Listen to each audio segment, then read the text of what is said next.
Imagine it's the year 1320. You live in the village of St. Marac, nestled somewhere between a crumbling monastery wall and the low hills where sheep outnumber trees. You are 28 years old. The rooster has not yet stirred, but your eyes are open. The hearth has gone cold again. The rushes on the floor are damp. They always are, especially in spring. You lie on your side, facing the wall, pressed between your wife and your younger brother's wheezing child. The mattress, if one could call it that, is an old linen sack filled with straw, its corners stitched and restitched with string from worn tunics and hopes for fewer fleas. The smell of night sweat, damp wool, and animal hide clings to the air. Beneath your back, the straw has thinned into bristled hardness. Above you, the thatch ceiling drips a steady rhythm into the basin near the fire. Your wife stirs. Not much. Just a shift of weight, a breath. You know she's awake too. There is no privacy in St. Marac. Not in this hut, not in any. Your eldest daughter sleeps to your left, facing the fire, curled like a sleeping hound beneath the same wool blanket you both share. The baby, still nursing, is in your wife's arms. And just beyond the curtained corner, where no curtain truly hangs, your mother snores with the conviction of someone who's outlived modesty. There is a myth in later centuries that intimacy in the Middle Ages was candlelit and secret, hidden behind bed curtains with scented sheets and hushed laughter. But here, now, there is no candlelight. Only the ember glow of yesterday's fire, the stale air of too many bodies, and the weight of too many rules.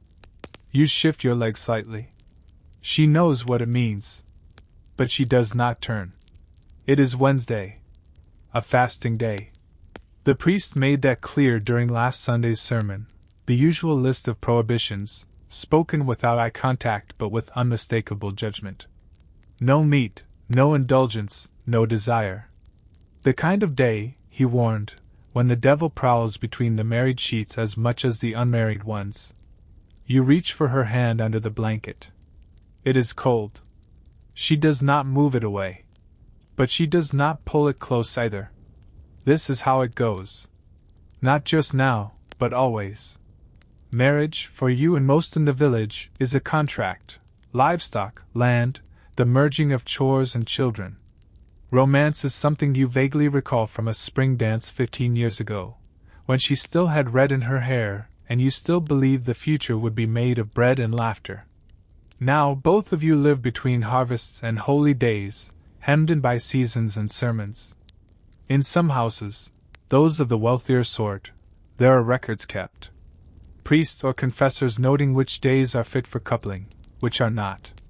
They say certain nights bring spiritual peril, especially during Advent and Lent. Others claim children conceived on forbidden days are born weak, or touched by misfortune. You don't write anything down.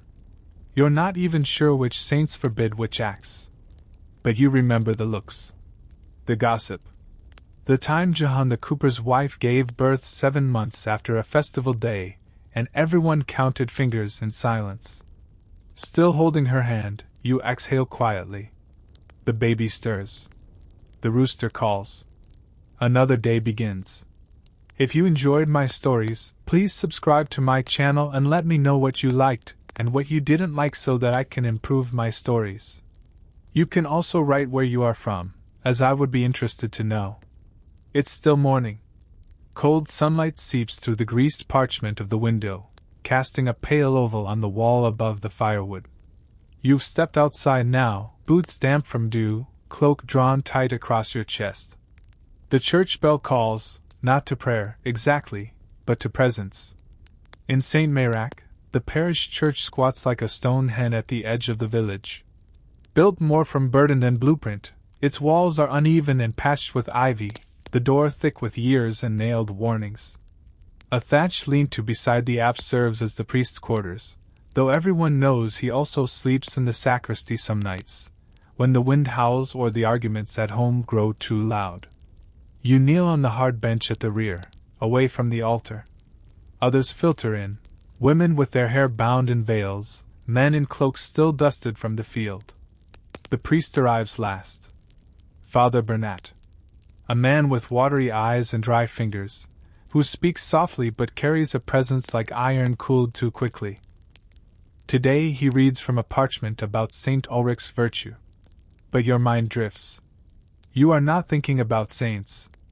You are thinking about that night 2 winters ago, when you and your wife slipped outside after second sleep, beneath the stars, past the pigpen, just far enough that the house wouldn't creak and wake the children. It was freezing. She wore your mother's old cloak, and you wrapped her in your arms like you were still courting. You were nearly caught. Old Miguel's dog barked, and you both froze, laughing under your breath like thieves. The memory is warm. Then Father Bernat's voice shifts. He begins the weekly reminder, subtle, but unmistakable. There are temptations in the flesh, he says, which rise especially when men are idle, or when wives forget their duty to modesty. But the devil never sleeps. He hides even in lawful things. You've heard this before. Everyone has. He continues, the act within marriage is holy only when it is unhurried, without laughter, and without enjoyment. It must not be sought for pleasure, but accepted as a sorrowful necessity, a sowing of seed. A sorrowful necessity. You glance toward the front. A woman 2 benches ahead shifts uncomfortably. Her husband stares straight ahead. A young boy beside them picks at the hem of his sleeve, as if he knows some weight is in the air but not what it means. No one speaks aloud. But you know the whispering will begin later, at the well, at the bakehouse. They will wonder who the priest was addressing. They always wonder. The sermon is a net thrown wide, but some will say it caught one person in particular. This is part of how control works in St. Mirac. Not by rule, but by rumor. And so you leave the church a little quieter, a little more cautious. You pass Father Bernat near the door, nodding respectfully. He says nothing, but his eyes linger a breath too long. You wonder what he suspects. Or what he remembers. Night again. The fire is low. Your children sleep heavily, one of them sucking on 2 fingers, the other curled against the dog like a bundle of rags. Your wife lies beside you, awake but not speaking. Her hair smells faintly of sour milk and smoke. There's a silence between you that isn't unfriendly, just tired. You've spoken of this before.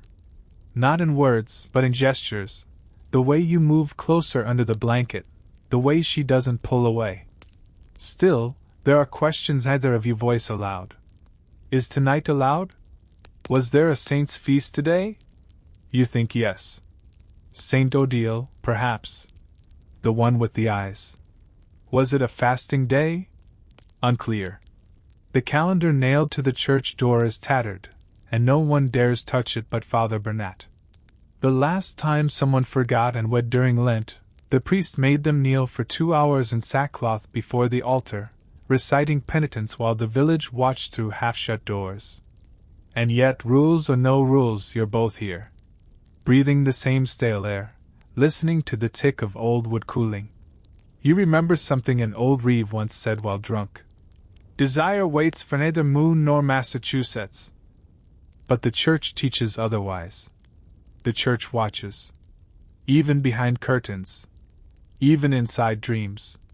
You've heard confession manuals list forbidden days with the precision of a ledger. Sundays, Wednesdays, Fridays, saints' feasts, Lenten days, vigils, holy seasons, days of sorrow, days of joy.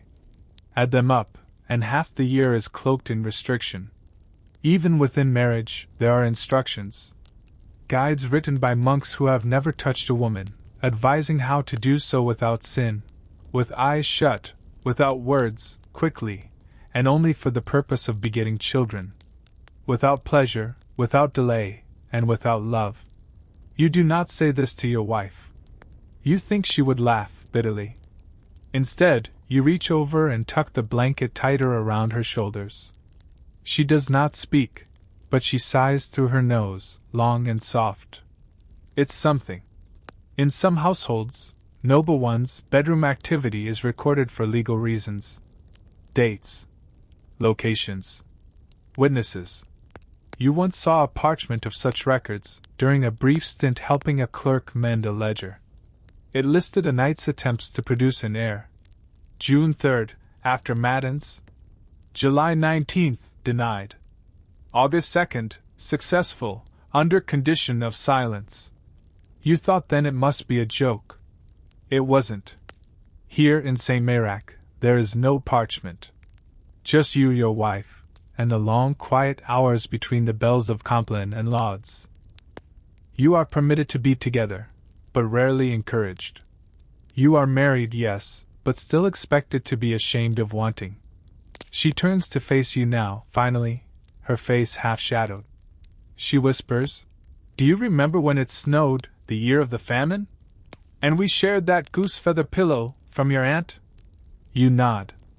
"That night," she says, "was warmer than this." You do not know whether she means the temperature, or something else. But you take her hand. And for tonight, you do not ask which rule you're breaking.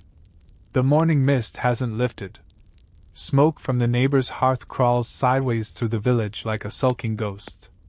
You walk toward the church again, not for Mass this time, but because your mother insists you go.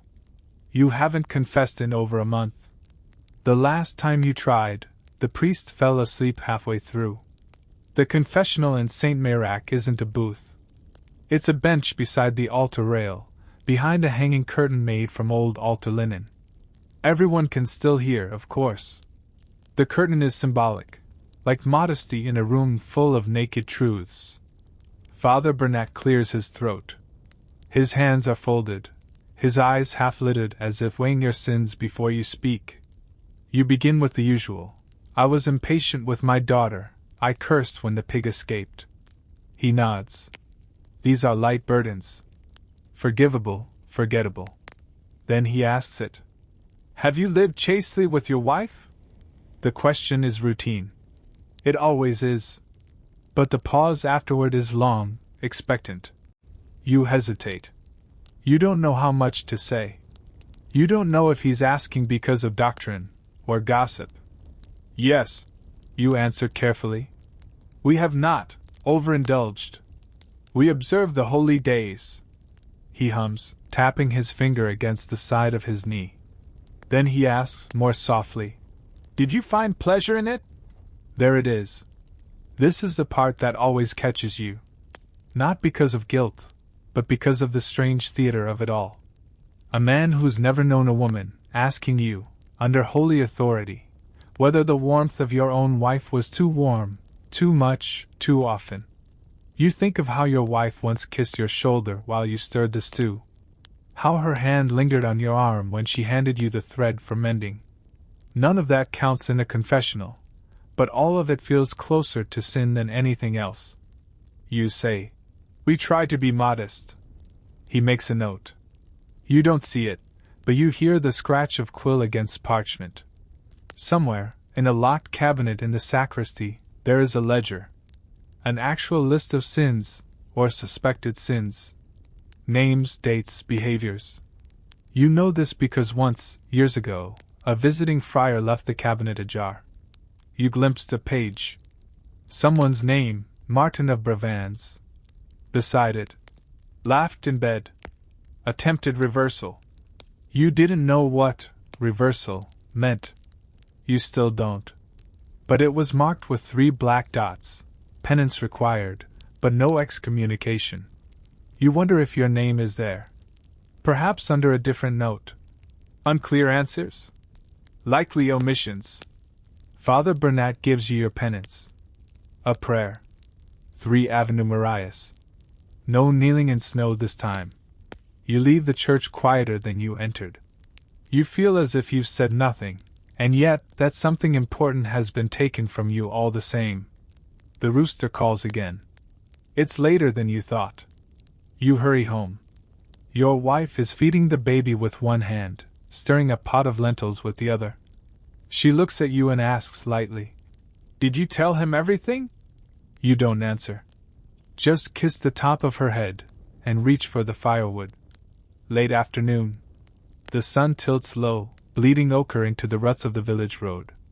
You've finished your labor for the day, repairing a fence, trimming a hedgerow, collecting nettles to boil for supper. The kind of work that fills your hands but leaves your thoughts unguarded. It's during this soft hour that you pass by her door, the herbalist. Her house is older than most. The beams sag, and the shutters are crooked, but the scent that drifts from its hearth is not of food. It is sharp, green, earthy, dried sage, wild yarrow, sometimes the coppery tang of crushed mugwort. You've never stepped inside, not truly. But you've heard what they say. They call her mere Adela. No one remembers her age, or if she was ever a girl. She's neither widow nor nun, either midwife nor midwitch, but somehow all of them at once. Women visit her quietly, often at dusk, sometimes with coins, sometimes with just a chicken or a sprig of rosemary. You've seen men too, now and then, slipping through her crooked gate with their heads down and guilt trailing behind them like smoke. They say she knows about restoration, about cooling the humors, and softening the womb, about the tea that makes one less eager, and the other that makes one more so. A year ago, old Renault's daughter disappeared for 3 days. When she returned, pale and hollow-eyed, the priest gave a sermon about virtue, and Renault chopped wood until his hands bled. No one mentioned the herbalist. But her windows were shuttered for a week. Your wife once murmured, while sorting lentils, "Adela has a root for the nights when you feel too much, or nothing at all." She said it casually, as if discussing turnips. The church condemns her, of course. Father Bernat calls her a temptress of herbs, which might have sounded poetic if his voice weren't so pinched with contempt. He says Adela leads hearts away from duty, that she encourages couples to seek joy where only function should dwell. But the village continues to knock at her door. Quietly, respectfully. Because sometimes function fails. And sometimes joy is all that keeps a marriage warm through the longest, hungriest months. You pause at her gate. A strand of dried lavender swings in the breeze above her threshold. You do not knock. But part of you wonders what she would give you if you asked, not for medicine, not for sin, but for understanding. Then a sound, a cart approaching, a boy's voice shouting for his goat, and the spell breaks. You walk on. Behind you, the door creaks open a crack. But no one calls your name. It is late summer now. You've traveled to the next parish, 2 villages over, bringing a cartload of baskets to the fair. A cousin there married into the cooper's family, and you owe them 3 days of labor. This means you must stay the night. But you cannot afford your own room. The inn at St. Gervain is nothing like the ones sung about in ballads. It is a long, low building that leans into itself, as if ashamed of how many secrets its walls remember. The common room smells of horse sweat, onion broth, and the ghost of stale cider. A crooked woman behind the counter takes your name and 6 deniers, then hands you a sliver of waxed linen. "For the fleas," she says. You ask quietly, "Is there room with fewer companions?" She snorts. "Only 1 room. The others are breathing in it already." Upstairs, the floorboards creak like mourning doves. The door to the room hangs half open. Inside, a single bed, straw-stuffed, stained dark with centuries of steam and sleep. There are already 2 men within. One is snoring with the vigor of a mule. The other lies turned toward the wall, motionless, his boots still on. A small oil lamp flickers on a hook, casting shadows that move like whispers. There is no privacy. Not from the creak of movement. Not from the smells.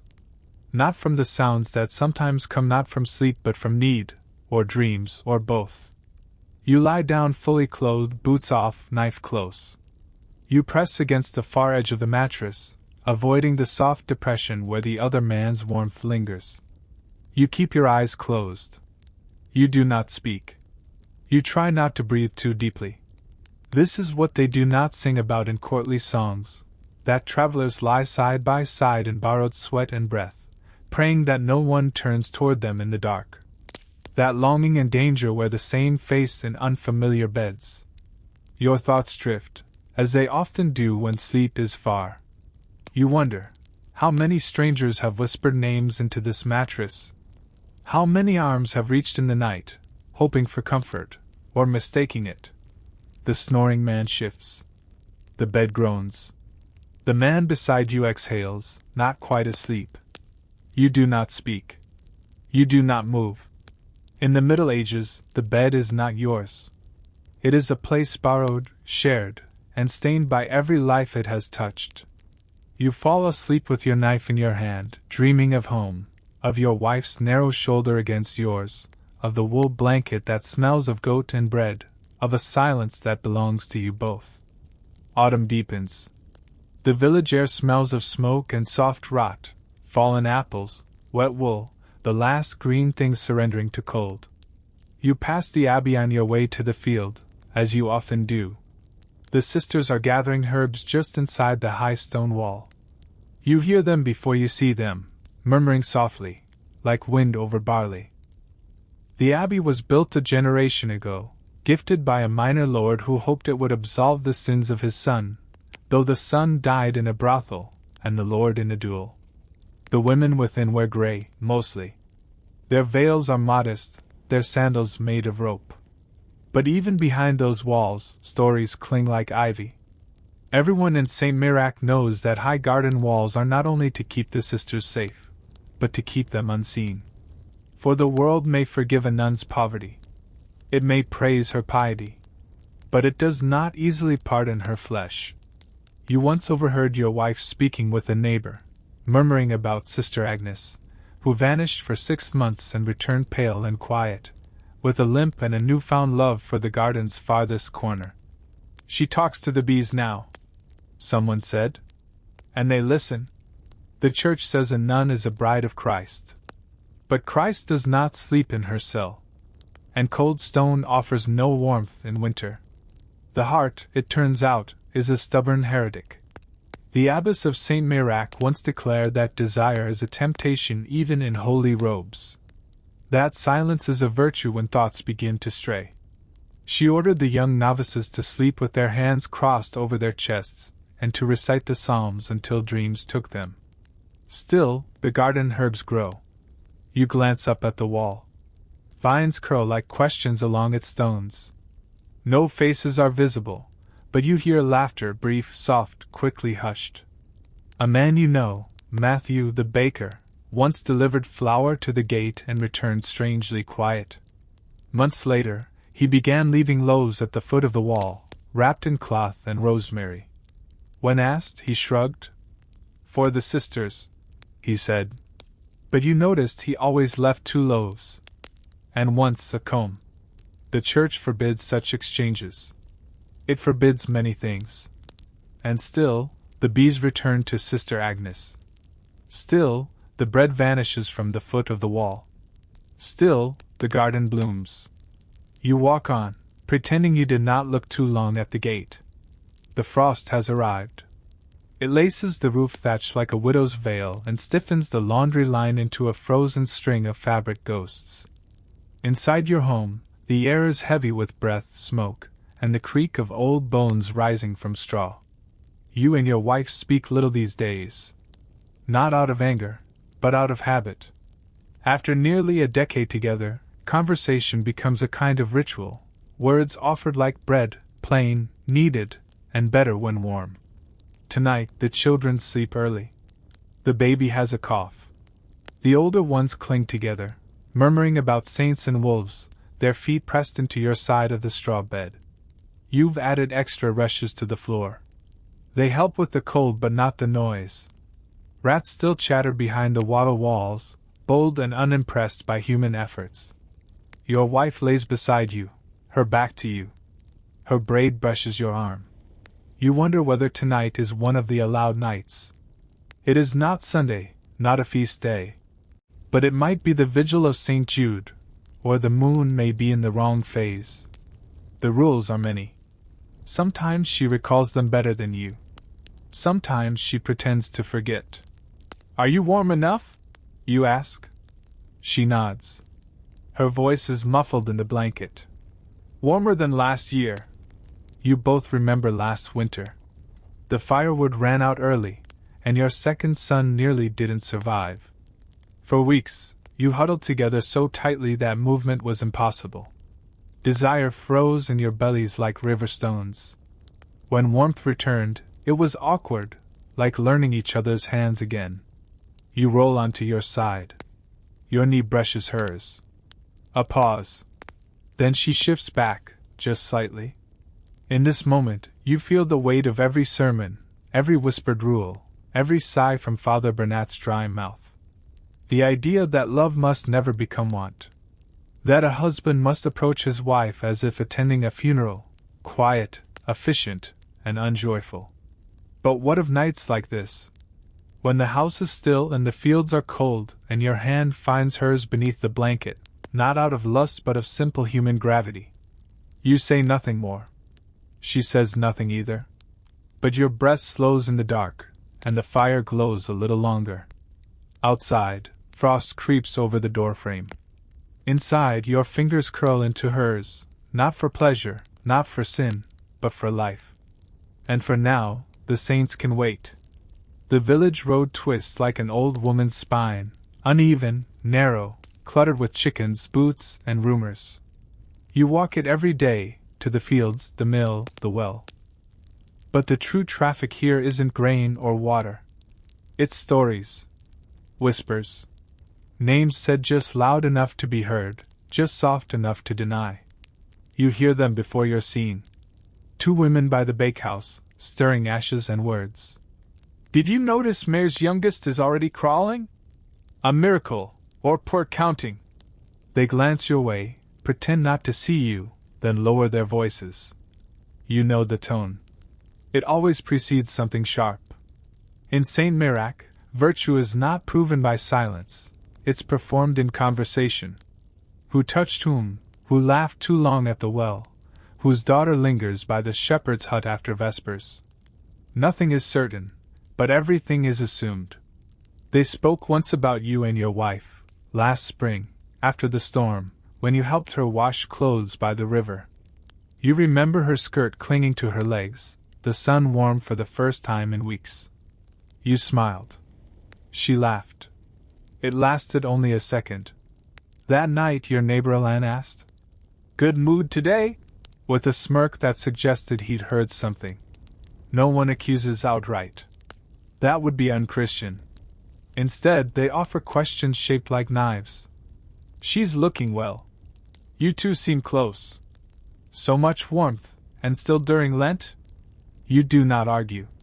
You do not defend. That only feeds the fire. Instead, you learn the rhythm of deflection, nod, smile, change the subject. As if your own marriage is a garment to be worn modestly, never admired, never praised, never discussed except in terms of duty or drought. Even affection is suspicious here. Passion, unless punished by the church or wrapped in shame, is seen as prideful. The closer a couple appears, the more people wonder what they're hiding. You reach the well. Draw water. On the way back, you pass the priest's house. A shutter closes. Quickly. You wonder, do the saints gossip too? Do they count the times you brush your wife's hand in public? Do they frown when you watch her smile at the child, or help her lift the water jar? You pass the bakehouse again. The women are still there. One nods at you, sweet as soup left too long in the pot. A good husband is a quiet one, she says to no one in particular. You do not answer. You keep walking. But your hand tightens around the handle of the bucket. Winter again. The frost no longer melts at midday. Your breath smokes in the air like incense before the altar. Inside the church, the candles flicker low. The book rests on the lectern, bound in cracked leather, pages brittle, ink faded by time and finger. You're not supposed to read it.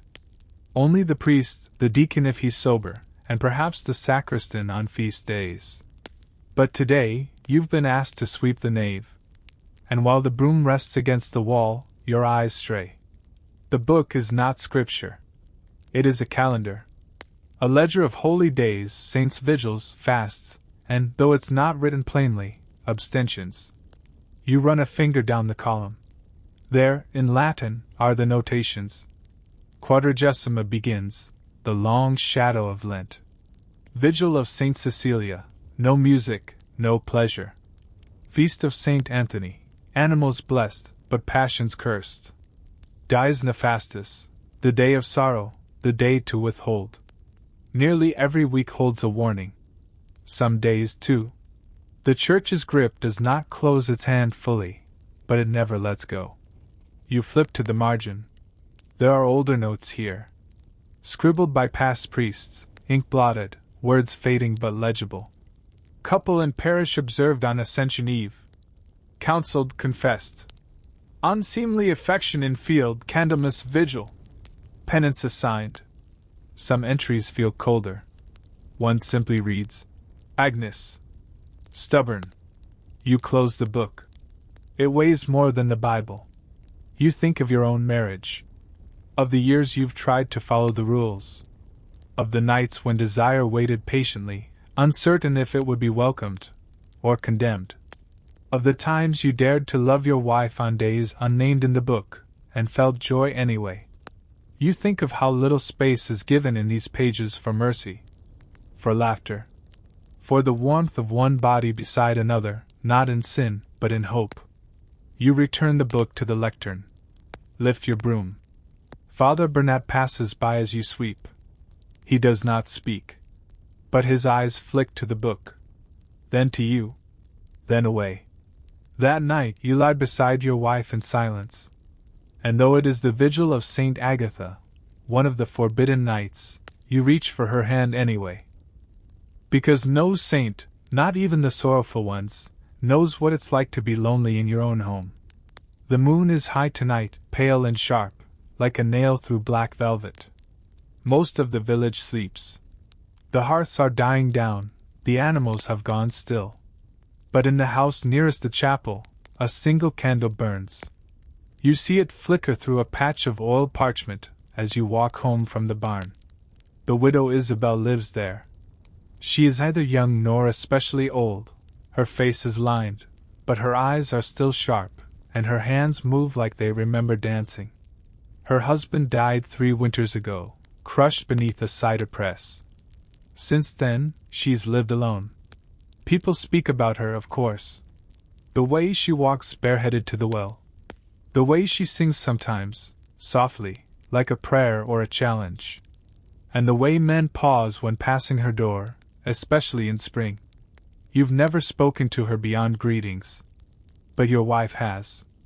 Once after Mass you saw them talking. Closely. As if trading secrets or memories. Later that night your wife said, Isabel says widowhood is the one time a woman belongs to herself. You asked what that meant? She didn't answer. Some say Isabel keeps a lover. Others whisper about a clerk from the monastery who visits once a month with accounting needs. No one knows. No one dares ask. But tonight you pass her house, and the door is ajar. Just a little. You glance inside. She's seated near the hearth, her hair unbound. The candlelight makes a halo of it, golden, untamed. She's sewing, slowly, with the care of someone who's in no hurry. Her bare feet rest on a sheep pelt. There is music playing, not with instruments but from her lips. A humming. Low and rich, not for others to hear. She doesn't look up. But she knows you're there. You feel it. You walk on. When you get home, your wife is still awake. She lies on her side, the blanket drawn to her chin. You undress in silence, the cold nipping at your skin, and slip into the straw mattress beside her. I saw Isabel, you whisper. She doesn't move. Then says softly, Was she singing? Yes. She always sings when the fire is low. You reach for your wife's hand beneath the covers. She doesn't pull away. And neither of you say the rest. That sometimes, love in the Middle Ages was not only measured by how it began, but by whether it survived. The river has begun to thaw. Winter's grip loosens finger by finger, and the ice that once choked the banks now slides away in glassy sheets. The washerwomen return first, always the first.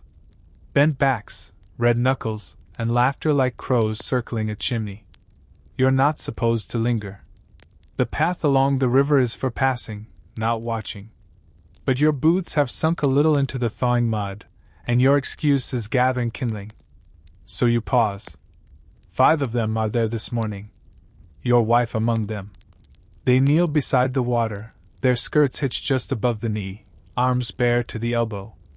The river is still bitter cold, but they act as though it's spring already, their sleeves rolled like banners of defiance against the season. They slap the linens against rocks, scrape lie into stains, share gossip like bread, passed hand to hand, warm in the center, crusty at the edges. You hear snatches. She says it's a tonic, wild fennel and goat's beard. A tonic for what? For wanting. Or not wanting.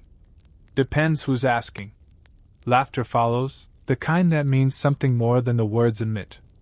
Another woman, Isabel, the cooper's wife, leans back and says, My Bernard said the priest told him even within marriage it should be done only in darkness. Someone else snorts. What, so God can't see past the curtain? They laugh again. But not cruelly. More like those who know the rules, know their weight, and still carry them in a different pocket, one lined with linen and wit. Your wife glances up then. Catches your eye. She doesn't look surprised. You nod, just slightly. She nods back. There's something in that look. Not desire. Not shame. Something steadier. A kind of truce. Because the truth is, in this century, women hold much of the knowledge that men pretend doesn't exist. They know the calendars, the tinctures, the subtle ways to bend the rules without breaking them. They trade secrets beside rivers, under low trees, behind smokehouses. And when the bells toll and the saints frown and the priests list forbidden acts in trembling voices, they still live. They love. They know how to tuck desire between washloads and prayers. You gather your kindling and walk on. The women's laughter follows you downstream. The table is long, uneven, and set for 12. But it holds no silver, no carved meats, no wine. Only trenchers of coarse rye, bowls of boiled onions, and the dull shine of spoons carved from horn. It is St. Cuthbert's Eve, a fast day, a silent one. You sit among the others, your brother, your cousin, your mother with her hands folded tightly. Your wife across from you, eyes lowered. No one speaks. Not because there is nothing to say, but because tonight you are meant to think only of the soul. Food is to sustain, not to please. Words are to pray, not to bond. The priest says the silent fast wards off impure thoughts. That the absence of flesh in the bowl will calm the flesh in the body. But here's the strange thing, sitting in quiet, spooning lukewarm pottage into your mouth while beetles click softly behind the wattle, your mind does not empty. It drifts. You think of last year's feast, when someone slaughtered a lamb early and the scent of the roasting fat clung to your skin for days. You think of your wife's smile that night, the flush in her cheeks from cider, how her foot pressed lightly against yours beneath the table. You think of how later, in the dark, she whispered, I don't think St. Cuthbert minds if we love each other. The fast was broken twice that night. Once by bread. Once by something older. Now, the memory burns brighter than the hearth. Beside you, your cousin shifts. Someone sneezes. Your wife's spoon scrapes her bowl in a circle, thoughtful. Even in the silence, even among the restrictions and rules and the weight of unseen angels, you feel something passing between you, like steam from a pot, warm and invisible. You wonder whether saints remember love. Not the scriptural kind. The other kind. The kind that makes you reach for someone across a room full of rules, not to break them, but to feel human. The kind that doesn't need words. The candle burns low. You don't speak, but you catch your wife's eye. And she nods just once. Later that night, when the fast is over, you will go to bed quietly. But not without feeling full. There is a parchment nailed to the church door.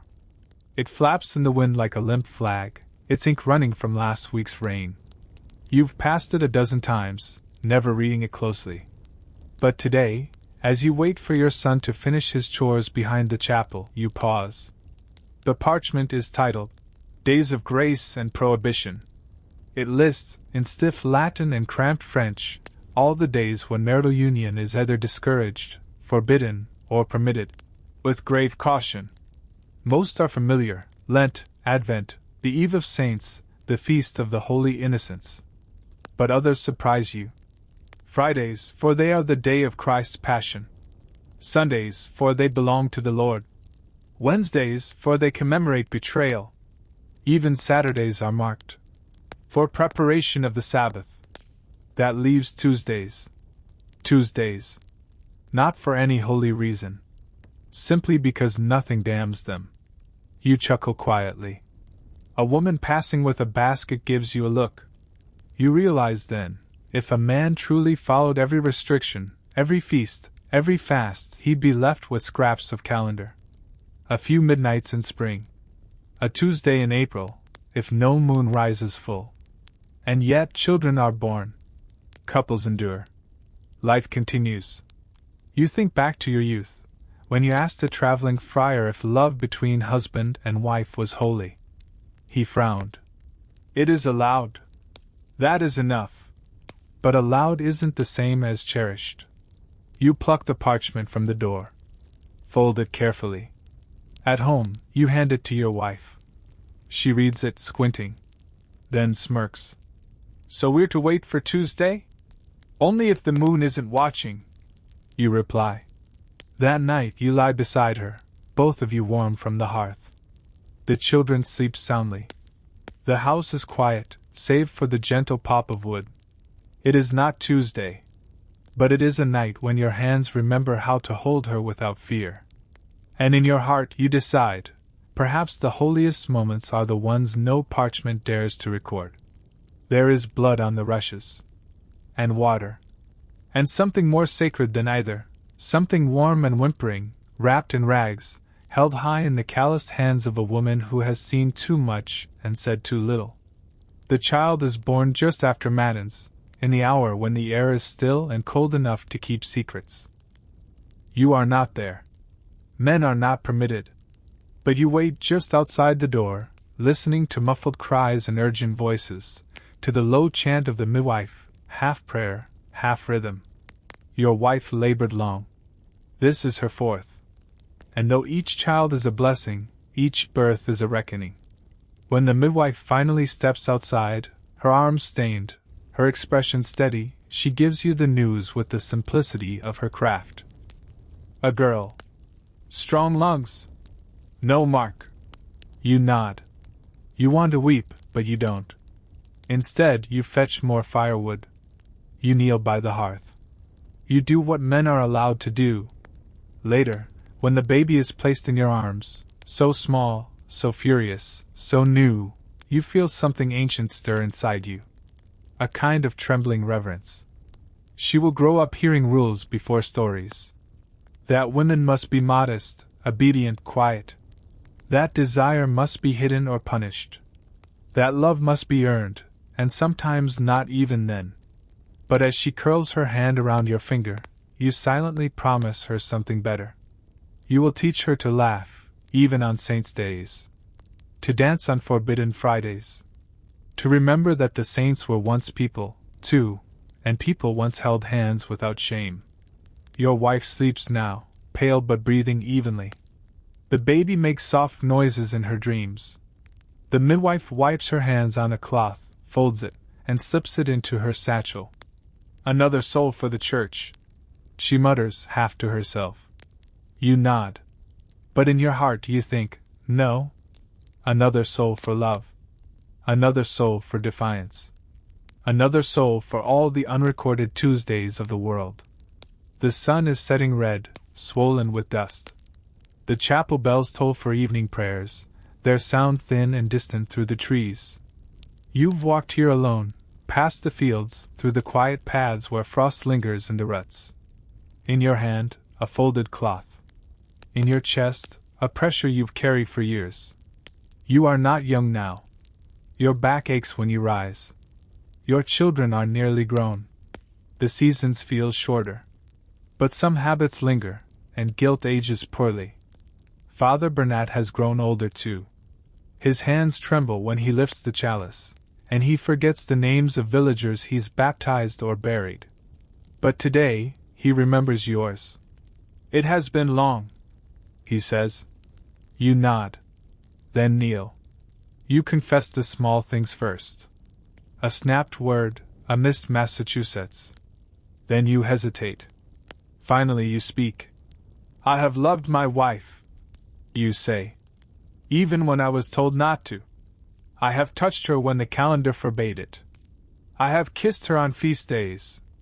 We have held each other when it was not allowed. Father Bernat doesn't answer. The silence stretches. You continue, your voice low. And I would do it again. Still nothing. Then the priest sighs. A long, tired breath.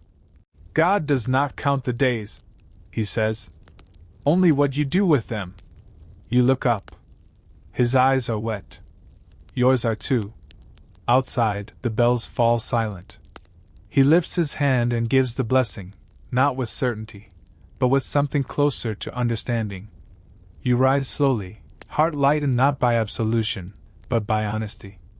When you return home, your wife is mending a tunic by the fire. She glances at you, not asking, not prying. You place the cloth in her lap. She opens it. Inside is a comb. Simple, polished, carved from bone.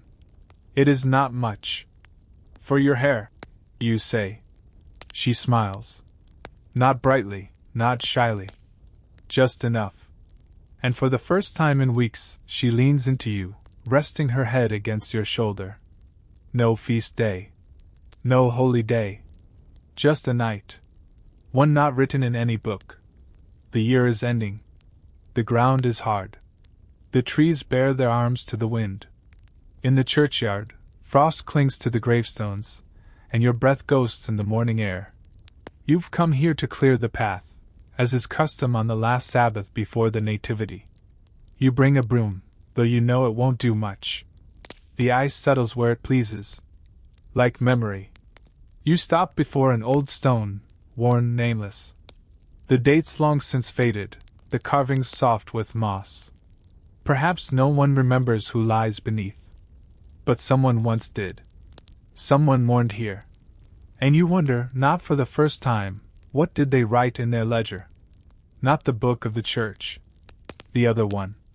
The one never penned. The one written in glances and touches, in the feel of a hand beneath a blanket, in the long silence after a shared joke in the dark. That's the true ledger of marriage. Not confessions. Not the priest's inked notes. But the soft moments no saint ever saw. You think of your wife. Of the decades shared. The children. The winters. The Tuesday nights. You think of the times you failed her, and the times she forgave you before you even asked.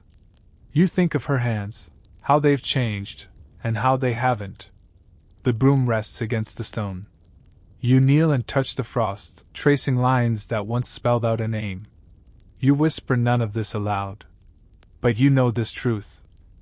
In the Middle Ages, love did not arrive with trumpets or candles. It did not glow under moonlight. It was not spoken of in courts or sung in ballads. It came quietly. In the breathe between fast days. In the hush before the rooster crowed. In the bed shared with too many bodies and not enough blankets. It came when no one was watching. And it stayed, long after the rules had faded. You rise. The frost crunches beneath your boots. Somewhere behind you, your wife calls your name. You turn, and walk toward her voice. You stayed. You listened. You walked through frostbitten fields and silent bedrooms. You heard the beds creak and the church bells call. You think the story is over. But here's something they never told you. There were manuals. Not hidden in monasteries. Not sealed by the church. Sold. Bound and copied by candlelight, passed from hand to ink-stained hand, even among monks sworn to chastity. Manuals not of saints or sinners, but of bodies. The most infamous was written in the 12th century. A text whispered about even then. De secretis mulierum. The secrets of women. It claimed that a woman's desire was shaped by the moon. That if she longed too long without release, her womb might wander. Not figuratively. Literally, up the throat, pressing against the lungs, choking her with unfulfilled want. There were treatments. Herbs, of course. Oils. Frictions. And for men? Even stranger ideas. That too much intimacy would drain the soul. That a man who loved too often would lose his strength, his vision, even his voice. That children born of pleasure, not duty, might emerge deformed, their bodies marked by the sins of sensation. These beliefs weren't fringe, they were medicine. They were science. They were law. In some towns, if a man failed to satisfy his wife, truly failed, she could petition the church. A tribunal. Priests, scribes, witnesses. He might be examined, judged, cast out as impotent, stripped not just of pride, but of land. But if a woman desired too much, they had other words for her. Possessed. Lascivious. Witch. And yet they still desired. Quietly. Desperately. With fingertips, glances, shared tasks at the bread oven. In letters tucked beneath thatch. In the way a woman leaned over a spindle, her sleeves slipping just slightly, and a watching heart skipped. Desire lived. It survived the sermons. It clung to the rafters like smoke after a feast. Some nuns carved hearts into the back of pews. Some monks wrote love poems on the margins of psalters. There's a record of a bishop who excommunicated an entire convent, not for breaking vows, but for daring to laugh when they broke them. The church tried to keep track of everything. What day? What hour? What posture? What result? But not love. They never understood love. Love slipped past the rules. Love whispered in dark kitchens and under carts. Love wasn't allowed. So it flourished.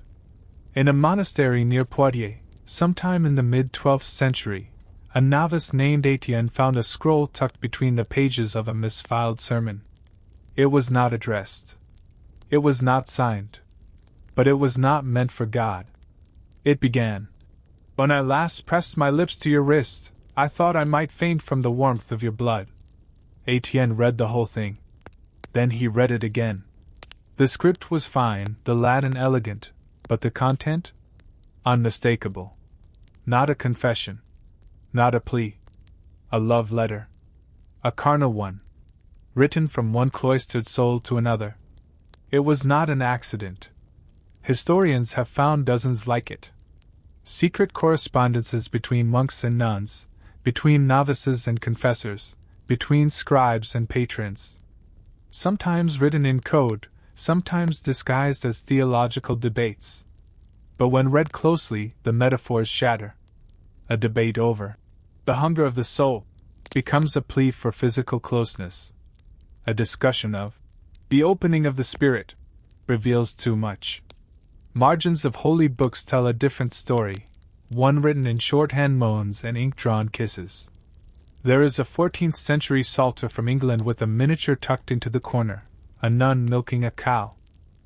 But the cow is a metaphor. The look on her face says everything. And then there is the most famous pair, Heloise and Abelard. Their love began in education and ended in tragedy. He was castrated. She was locked away. But their letters? Still read. Still aching with desire, theology, and bitterness. "I would rather be your whore than the wife of an emperor," she wrote. And he, after all his shame, answered her in Latin drenched with longing. The church condemned them both. But the parchments remain. The truth is this: medieval love was not less than ours. It was more. Because to desire then was dangerous. To write about it? Treason. To keep the letter? an act of rebellion. Imagine the wedding night. You are 16, or perhaps 13, or barely old enough to bleed. The hall is crowded, loud with drink and song. And as the music dies down, the whispers begin. It is time to prove the match. This was not a private affair. In much of medieval Europe, especially among nobles and wealthier townsfolk, the consummation of marriage was a witnessed event. Not graphic. Not public in the way the act itself might suggest. But invasive nonetheless. The couple would be escorted to the bedchamber by friends, family, and clergy. They would be blessed. Stripped to their shifts. Laid beneath the covers. In some regions, a priest would sprinkle the sheets with holy water. In others, a female relative might linger until the pair kissed, once, gently, under pressure. Then, the door would be closed. Not always locked. And in the morning? The sheets might be examined. Looked at for stains. Carried out into daylight like trophies. In France, some courts required signed statements from witnesses that the marriage had been rightly sealed. In England, disputes over dowries were sometimes settled by testimony. Did she cry out? Did the floor creak? Was the groom sweating afterward? Yes, they asked these things. Even kings were not spared. One English monarch's ability to perform on his wedding night was doubted so loudly that Parliament demanded confirmation. In Spain, in one case, a noblewoman who failed to conceive was forced to undergo a humiliating exam, carried out by monks and midwives alike. This is the part we forget. Marriage was never just a ceremony. It was evidence, transaction, expectation. And the body, the female body most of all, was the contract. If it bled, success. If it didn't, scandal. Of course, not every couple followed this cruel custom. Many peasants were spared it. But even among them, gossip acted like law. A bride who walked strangely the next morning was said to be properly claimed. One who did not. Suspect. And love? Love was rarely part of it. But sometimes, two hands found each other beneath those ritual blankets. And despite the pressure, the watchers, the weight of the feast behind them, love happened anyway. It wasn't asked for. It wasn't allowed. But it came. Quiet. Unwitnessed. And very, very real. They called it penitence. But it looked a lot like escape. Pilgrims traveled for many reasons, to seek healing, to offer thanks, to atone for sins. But not all sins were their own. Some fled a lover's embrace. Others the eyes of a priest, a family, a husband. And on the road to Rome, Santiago, or Canterbury, many found not only saints, but each other. There were thousands of them, walking side by side, blistered and sunburnt. Shared water, shared bread. Shared secrets under the stars. And at the pilgrim hostels, often just barns with straw mattresses, there were beds. Long ones. Shared ones. Sometimes 20 to a room, limbs tangled, breath slow and honest. Modesty gave way to necessity. But more than one chronicler, scandalized yet titillated, recorded stories of what occurred when the candlelight dimmed. One 13th century bishop raged against the many who go on pilgrimage in search not of relics, but of flesh. He ordered hostels to build partitions between beds. They did not. Because something strange happened on the road. Men who had only known duty learned how to talk to women. Women, long guarded, found themselves among strangers, unjudged, unwed, unspoken for. And in the shadow of cathedrals and shrines, they discovered each other. Some left tokens. A ribbon tied to a staff. A pouch of dried figs, a piece of bone said to be holy, though perhaps it was not. There is a tale from Avignon of a young widow who walked barefoot for months to Santiago. Along the way, she met a mason's apprentice. They shared stories, then hands, then warmth. When they arrived, she gave him her dead husband's rosary and said, "He gave me no joy.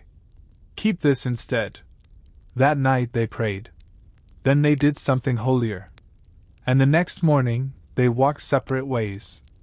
Pilgrimage was meant to purify. But sometimes, it reminded people they were alive. The church tried to stamp it out. Wrote manuals. Built rules. Separated the beds. Divided the sexes. But they could not divide hunger from holiness. Or warmth from wonder. Because even on sacred ground, the body remembered. They told her to lie still. That the priest would come soon. That everything depended on the cloth. In many parts of medieval Europe, a bride's value, spiritual, social, economic, hung on a single moment. The first bedding. The red mark. Blood was proof. Or was meant to be. And so, an industry bloomed in the shadows. Midwives knew the tricks. How to soak a cloth in goose blood. How to pinch the inner thigh hard enough to bruise but not break skin. How to insert a tiny bladder of dye before the wedding night. There were herbs that tightened, poultices that swelled. Even bits of fish skin, dried and rolled, made to mimic a certain sensation. It was done not out of deception, but survival. Because if the bride failed to prove her purity, she could be cast out. Dowries revoked. Marriages annulled. Sometimes worse. And the hymen itself? Even the church's doctors admitted it was no true seal, just a tissue, often gone before the wedding, through riding, climbing, or accidents. But the myth was stronger than the truth. There were virginity tests. Conducted by priests, midwives, even magistrates. Some required inspection before marriage. Others afterward, to determine whether a woman had been used. There are records, cold, bureaucratic, of young girls examined for their opening, their color, their scent. The words are worse in Latin. Some women fled these trials. Others endured them with faces made of stone. And then there were the others, the ones who dared to laugh. A noblewoman in 14th century Naples was brought before a council after her husband claimed she'd deceived him. She answered, "If he could not find heaven in my arms, the fault is not in God's gates." She was fined. But not annulled. Because even then, there were those who saw through the curtain. Who knew that virginity was not a halo, but a leash. That purity was a word written by those who feared women who chose. And many chose. Chose to fake. Chose to fight. Chose to bleed from hidden wounds rather than be exposed. The cloth was waved. The crowd cheered. But the truth? It stayed between her legs, and her silence. In the quiet hours of lauds, when most still slept and the stars clung stubbornly to the sky, Brother Thomas would wake early, not to pray, but to watch the way Brother Guillaume's mouth formed the word, Amen. Asterisk. In the cloister, every gesture meant something. A shared cup. A robe brushed too closely. A pause in the hallway. And yet nothing meant anything, because it was all for God. That was the cover. Monasteries were not built for love. They were built to strip it out. To redirect longing toward the divine. But where the body is confined, it begins to bloom inward. And sometimes sideways. There are letters, burned, but some survived, between monks who wrote of the fire in my chest that no psalm can cool. Of your voice in the choir making me forget the words. And there were punishments. Ecclesiastical courts called it the sin of Sodom. Monastic rules forbade particular friendships. In some orders, 2 monks could not sleep in the same cell, could not walk side by side, could not embrace, even in grief. But they did. There's a preserved trial record from 14th century France. 2 monks caught in an unseemly embrace. After Compline, they confessed under pressure, claimed it was a mistake, said they were comforting each other after the death of a novice. They were separated, flogged, reassigned. But 3 years later, both requested transfers to the same priory. Denied. Among nuns, the fear was deeper, more hidden. Yet the evidence is there. tucked in embroidery, in secret confessions, in the way the word sister is sometimes underlined twice. One abbess wrote in her journal, "I have loved her beyond reason. I fast. I scourge. Still, I would rather touch her veil than all the relics of Rome." The Church tried to erase it, to name it filth. But in doing so, it only proved how much it feared what it could not control. Because here was a kind of love that did not serve power. It did not produce heirs. It did not follow rules. It simply was. And in dark cloisters, under candlelight and silence, it survived, like moss between stones. She was called Mary of Egypt, a desert saint, a penitent, a miracle. But before all that, she was a girl who, by her own telling, loved men and pleasure, and not for coin. That part? They tried to erase. Her legend survives in fragments, that she left her home at 12, lived in Alexandria, and for 17 years gave herself freely. Not for gold. For joy. For hunger. For the ache beneath the ribs. Then, the story goes, she had a revelation. Crossed the Jordan. Lived 40 years in the wilderness, naked and sunburnt, eating roots and ash. A priest found her, dying, and called her holy. The Church preserved her story, but only after washing her. They kept the penitence. Burned the desire. She is not the only one. Saint Pelagia was called a harlot, an actress, a dancer. When she entered the church, she gave away all her jewels, jewels which, the record admits, were won from the gaze and grip of men. She cut her hair, wore men's clothes, lived in a cell on a mountain, and was mistaken for a monk until death. Only then did they discover she was a woman. The hagiographers called it purity. But some read the lines differently. They see a woman who escaped, who loved, who grieved, who fled not from sin, but from judgment. And the men? Saint Benedict is remembered for founding monastic order. But his earliest miracle was not healing the sick or raising the dead. It was hurling himself into a thorn bush to rid himself of lust. It worked. So they say. But you wonder, what became of the woman he saw? The one he fled from? No name. No relics. No shrine. Just erased. These saints were human. But the Church made them marble. Took their hunger and scraped it clean. Took their stories and clothed them in silence. Yet the truth lingers, in apocrypha, in footnotes, in the faces of those saints whose eyes, in old paintings, seem to look away. Not toward heaven, but towards something they almost remembered. This is the final secret. Unless, of course, you're still listening. In which case, remember this. The Middle Ages were not dark with ignorance. They were dark like a room with the candle just blown out. Warm, smoky, and still glowing, if you dared to look closely.